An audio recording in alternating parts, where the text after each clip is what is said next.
Good evening, folks. This is my Module 7, putting it all together presentation.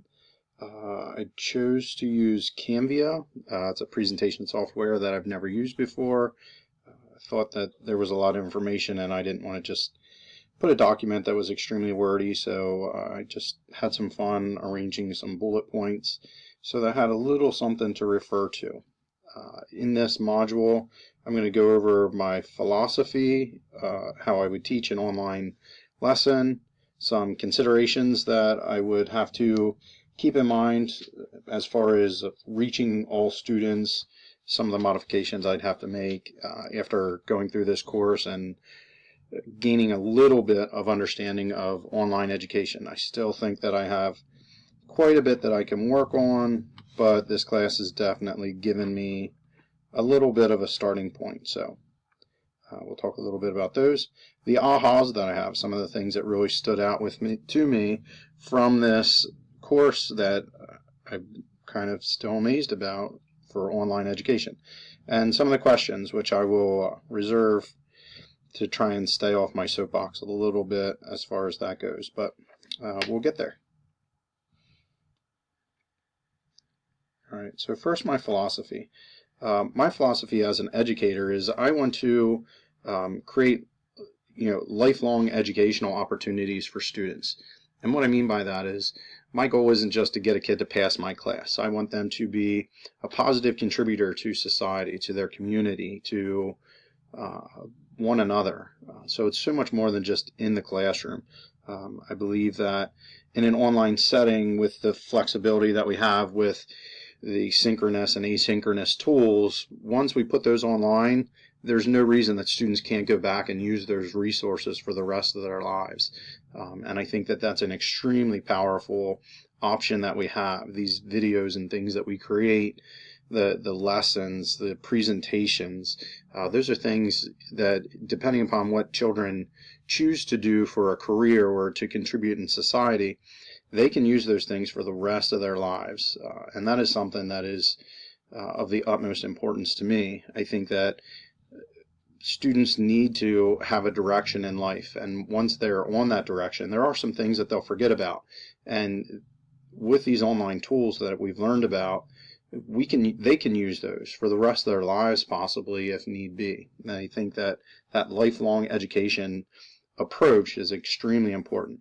The flexibility, all schools should be student-centered. That's who we're here for. Those are our clientele.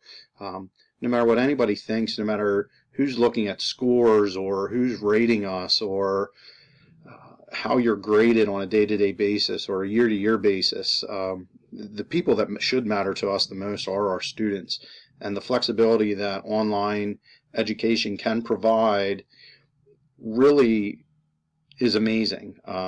I have to admit that I was a little bit hesitant about online education in the beginning of the course, simply because I teach subject areas that are very hands-on. They're very project-based, and that's my focus. And I want kids to be able to roll up their sleeves and get in there and do the jobs that maybe somebody else doesn't want to do, but those jobs are not going anywhere, so we need people to be able to do that.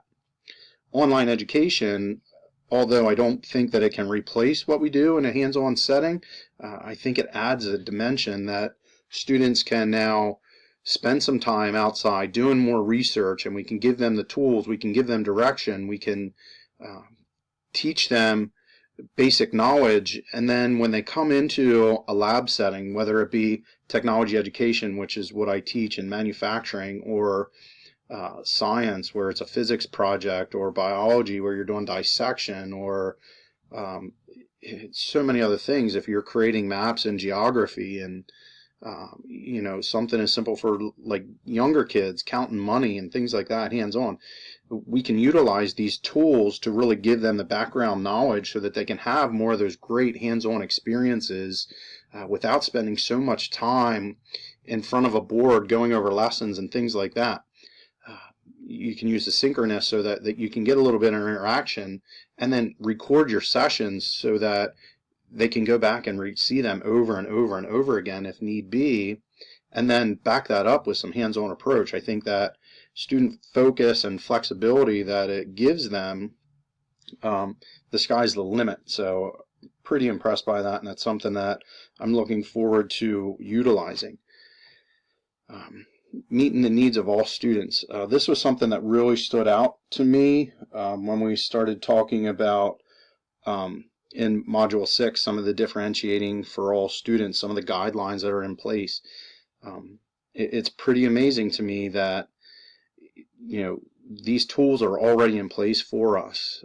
They're very easy to use for the most part. One of the nice things being teachers, one of the other presentations, somebody said, being a teacher, I like to use the free stuff.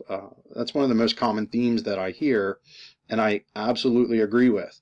And a lot of these tools that we're learning about are free, so utilize free tools and make a difference for students. So give them the opportunity to spend more time with their project-based learning, coming in, using their hands, give them background information so that they can relate and apply that to real-world problems where they're using their hands to solve problems. So that's kind of redundant, but that's my philosophy.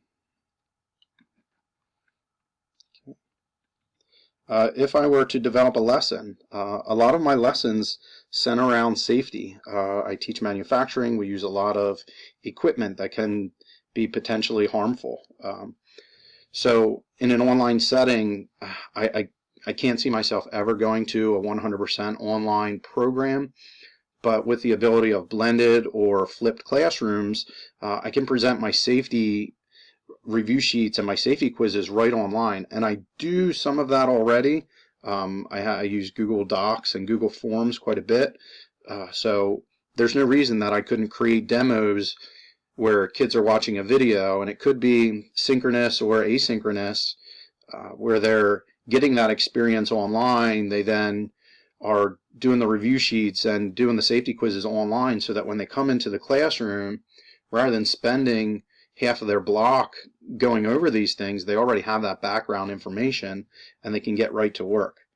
The general information, like my presentation that I did in Module 4 with the synchronous lesson, just going over the different machines, the different parts, the different processes, how they function, giving them proper terminology. All those things I can do online so that when they come in, it's, hey, remember this? This is the fence. What process do we do? And instead of going over it 3 times, I can go over it 1 time and let them get to work. The synchronous approach I would like to try.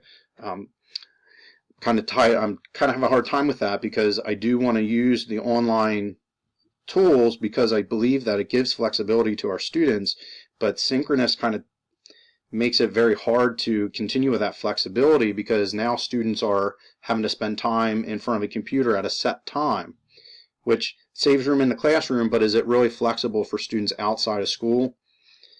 But if it's a blended course and they're only spending 2 or 3 days in a traditional classroom and the other 2 or 3 days they're in front of a computer with those expectations, I think asynchronous is the way to go because you can get that firsthand knowledge. You can get to know your students online. I was kind of surprised how easy it was when I did mine, not only for me to pick it up because I am a very traditional type teacher, maybe even a little bit afraid of technology sometimes, but for my daughter and my wife to really pick up and they understood and they were able to interact with me, I thought that was awesome. So the synchronous I would record, so even if students weren't able to see it, they can go back and rewatch it, and I think asynchronous is incredibly powerful that way.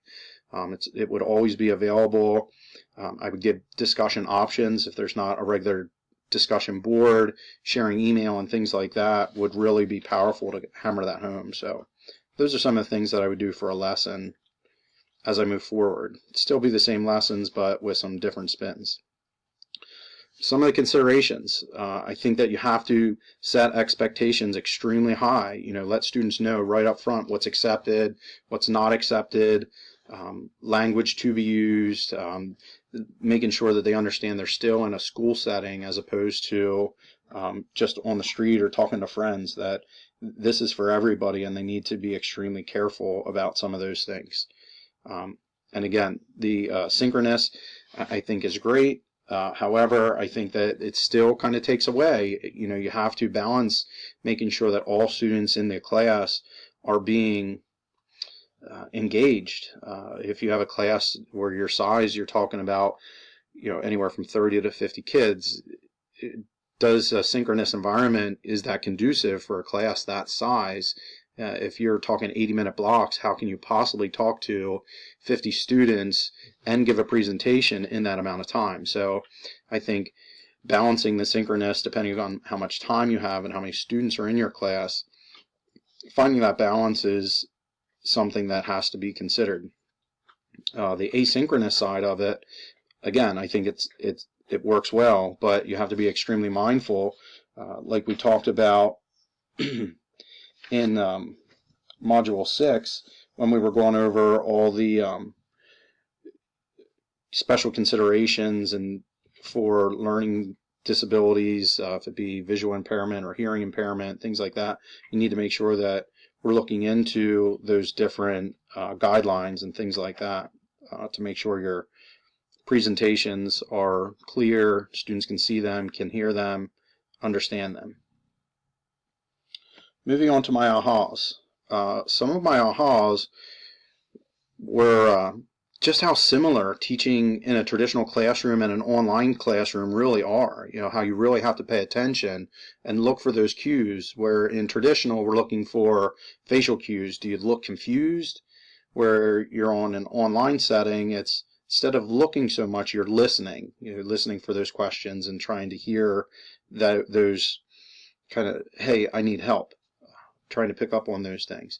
The way that you set things up and how much you have to put into an online setting to make sure things are clear for all students. Another aha is just the reach. We're instead of talking about a simple school or a school district, we're talking about complete areas, states, and nations, and even globally, depending upon what area you're talking about, at the touch of a button. And that, to me, is not just an aha, but an, oh wow, you can really make an impact on a lot of students. The last thing are the tools. Some of those things were amazing. Last week when I was reading over one of the presentations and working with the closed captioning, I was just clicking around on some buttons and found how easily it was to convert those closed captionings into another language. I teach in a very rural school where 95% of my students would rather work in a farm than ever think about working behind a desk. So I don't have to deal with a lot of those kind of things, but ELLs are intimidating to me because I have a hard enough time speaking in fluent English, so another language is something that's really scary for me. Not that we don't have the resources for it, but I haven't had to deal with it much, so having this tool for those students, man, it just blows my mind as I stand here and think about it again. Just something as simple that we use almost on a daily basis, YouTube, what a powerful teaching tool that something like that could be. So that was quite an aha for me. Lastly, some of the questions that I have. It's not so much a question, but a huge concern. In an online setting, I know we talked in the Rice text mentioned about simulation tools, but that doesn't replace hands-on lessons. Kids can't get in there, they can't count money, they can't, work a saw, they can't paint a map. There's just so much loss that the kids get, especially young kids. I was always a kinesthetic learner, and it's hard for me to imagine not having those options at school. And I know one of my classmates and I had a discussion about that in some of the previous modules. So that's something that's a huge question to me. How do we replace those kind of things if we go to a complete online setting? Another question, can online and traditional schools coexist monetarily? I feel like I'm an educator, part of a huge community of educators, and some of the involvement that I have with my school and through our state association, there are schools that are really suffering monetarily. So some of that is lost to a cyber setting. So that's kind of a scary and intimidating thing. And lastly, can students really handle online expectations, as in Module 1? I'm about at time, so good luck, everyone.